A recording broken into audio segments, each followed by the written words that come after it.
The slur that young Trump voters are angry or young Trump voters are lonely is ridiculous. Where are they getting this data? The only group of people you could do this to are young Trump voters. It's ridiculous. Or emotions, related to like Charlottesville or some of the other events of his first term. So they think of him differently. They think of him, I like to say, more of an anti-hero than a villain. And then they come of age, locked down in their rooms for thousands of hours, spending a lot of time online. Loneliness is become an epidemic with this group, disconnectedness. And now as they turn 18, 19, 20, 22 years old, we're loneliness, disconnectedness, and then he makes the link between that and voting for Donald Trump. Where's the data here? You're just guessing. Look at the way these people, so many people in the media, talk about young men. It's ridiculous. And not all men are just at home listening to Joe Rogan, being angry or being recruited to fascism. What does that even mean? And look at this, like the way they talk about this.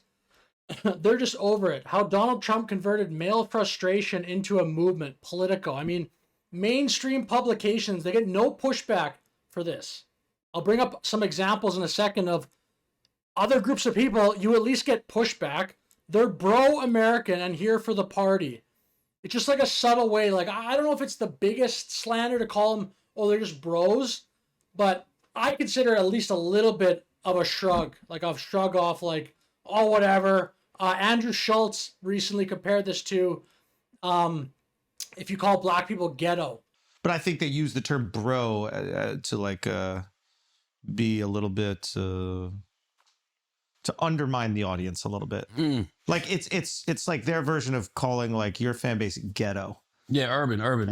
No, but ghetto. Yeah. Urban or calling it black is fine. Yeah. But if you want to be like, hey, they're only this class or only this version, we're going to use the term bro. Yeah. But I think we got to take back bro. Being a bro is fire. I don't have a problem with that. Probably the most constant thing there is about the media, even more so than its liberal bias, is its laziness. Ever since I watched the media at all, they are so lazy. They don't put in the homework. They don't do any research into this. They just come up with this idea in their head. Oh, young men are frustrated. Young men are lonely. We had 3 people on last month that told us that. We're just going to go with that.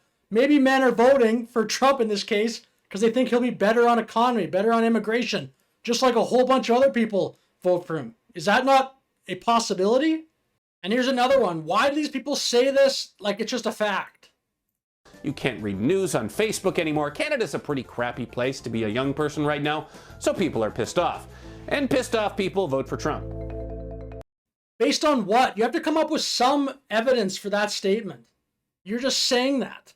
And again, so other groups of people, you can't just say it and everyone accepts it as fact. Like, here's J.D. Vance calling out, well, this is like a famous clip now, I'll play it. Saying is that we're effectively run in this country via the Democrats, via our corporate oligarchs, by a bunch of childless cat ladies who are miserable at their own lives and the choices that they've made, and so they want to make the rest of the country miserable too. And it's just a basic fact. You look at Kamala Harris. I mean, so J.D. Vance, the current VP of Donald Trump, has paid a massive political price for that. I mean, you can argue he's the VP, but probably the first month he was named as the VP, he had to answer this question over and over and over. Nobody seemingly has to answer, why do you think young men are lonely and angry and then therefore they're turning to Trump? No one asked to answer that question. Here's another one. Jeb Bush back in 2015 made a comment that Bush said, our message is one of hope and aspiration. It isn't one of division and get in line and we'll take care of you with free stuff. And this was in reference to black votes. Why Jeb Bush's free stuff argument about black voters is so off the mark. And I would agree with that. It is a stupid thing to say. But at least it gets pushed back. Every other group of people, like any minority group of people, you can't just like stigmatize them and say, oh, well, they just vote for you because of free stuff, or they're just childless, bitter women, and therefore they're going to vote for the Democratic Party.